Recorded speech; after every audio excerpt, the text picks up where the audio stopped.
এই ৰাস্তাটো এতিয়া হৈ গ'ল কেইবা বছৰ হৈ গ'ল মানে 4-5 বছৰৰ আগত অকণমান ঠিক আছিলে সেইটো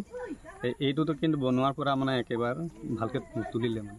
পঞ্চায়তটো যিহেতু কাষতে আছে কাষত লাগি আছে আমাৰ ওৰাংপুটি আলিটো লাগি আছে পঞ্চায়ত প্ৰেচিডেণ্টৰ ঘৰ ওচৰত আৰু পঞ্চায়তৰ মানে বাউণ্ডেৰীতে লাগি আছে মানে আহিলে মানে নেলাগে তো ইয়াৰ পৰা 1 কিলোমিটাৰ নহ'ব তাৰমানে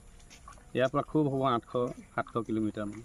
বনাই আপোনালোকে আবেদন নিবেদন কৰিছিলে অঁ কৰিছোঁ কেইবাৰ বুলি কৰিলে কৰিম বুলি কয় ধৰা আছে বুলি কয় বছ সিমানেই আৰু তো আমি ভাবোঁ কৰি দিব আমিতো মানুহৰ লগত বেয়াকৈ মাতিবলৈ আমাৰতো এনেও ৰোল নাই মই নকওঁ তথাপি মহিলাকে পঠিয়াওঁ যে কবি বুলি তাৰপিছত সেইবোৰ কৰি কিনে আৰু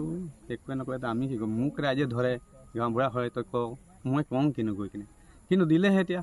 মইতো একো বেয়াকৈ ক'ব নোৱাৰিম বা বিধায়কৰ ওচৰতো বেয়াকৈ ক'ব নোৱাৰিম কেলৈ যিহেতু আমি চৰকাৰী মানুহ আমি সিহঁতৰ লগতে চলিব লাগে তেনেকৈ হৈ যায়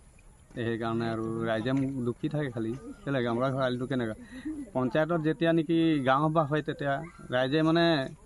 এইটো প্ৰস্তাৱ কৰিছিলে গাঁওবুঢ়া আলিটো বনাব লাগে বুলি সেইটো নকৰিলে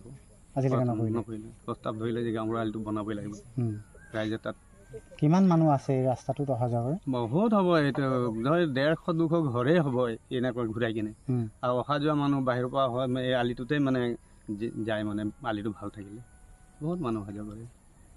ডেইলি মানে এতিয়া শুকাই গৈছে দেৰি 150-200 অহা যোৱা কৰিব স্কুলৰ ছাত্ৰ ছাত্ৰীসকলে পঠিয়াই যায় অঁ এই পথে যায় এইটোৱে মেইন পথ সেইফালে বনাই আছে এটা পথ এতিয়া কালি পৰহি